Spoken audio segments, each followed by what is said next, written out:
I also wanted to talk to you a little bit about some of the things going on currently, like the Syrian Refugee Crisis. I'm kind of curious where you stand on that. I've heard a lot of different arguments about it, some religious, some non-religious.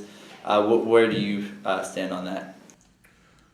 Well, I certainly think that we ought to help people who are refugees, who are in great need. We ought to be able to provide them with somewhere safe where they can go, where they will be able to meet their needs and those of their family for food, shelter, and if they're there in the long term, obviously to educate their children and to develop a family life. But I think that's a little different from the right of asylum that has been the big cause of the problems in Europe, where according to the Geneva Convention or Treaty on Refugees and Asylum Seekers, if somebody claims asylum, they get the right to stay in that country until their claim of asylum has been heard, and then if they turn out to be bona fide refugees, they get to stay.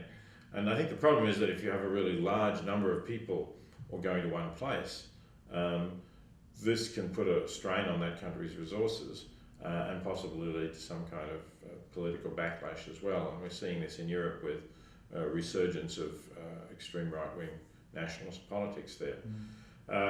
So I think what we can do, which can avoid some of these problems at least, is for the wealthy nations to support the United Nations High Commission for Refugees in making sure that it has places where it can house and feed and shelter all of the refugees who need to get out of Syria.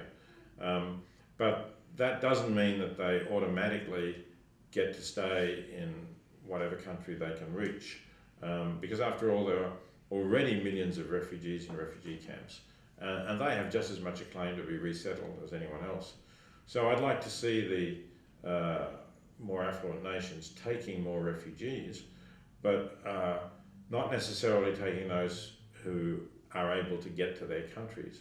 And if all of the refugees had to go to a refugee settlement for processing, I think you wouldn't have the same problems. You would have plenty of time to screen the refugees, for example, to make sure that they were who they said they were, to make sure that they were bona fide refugees, and you would be able to settle them in a more orderly process rather than having maybe hundreds of thousands of people all coming at once.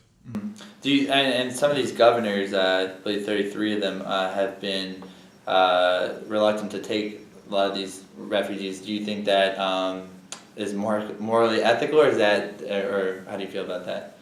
I think the United States ought to be taking more refugees, but I accept that it's necessary to screen these refugees and make sure that they are bona fide refugees. I think that should be accepted under the terms of the treaty governing how refugees should be treated. So I don't have a problem with that, but just the idea of saying, blanket way, we're not taking any refugees from Syria seems to me to be quite wrong. As President Obama said, they may be the widows and orphans of people who've been killed by ISIS, and surely they have a claim to be resettled somewhere eventually.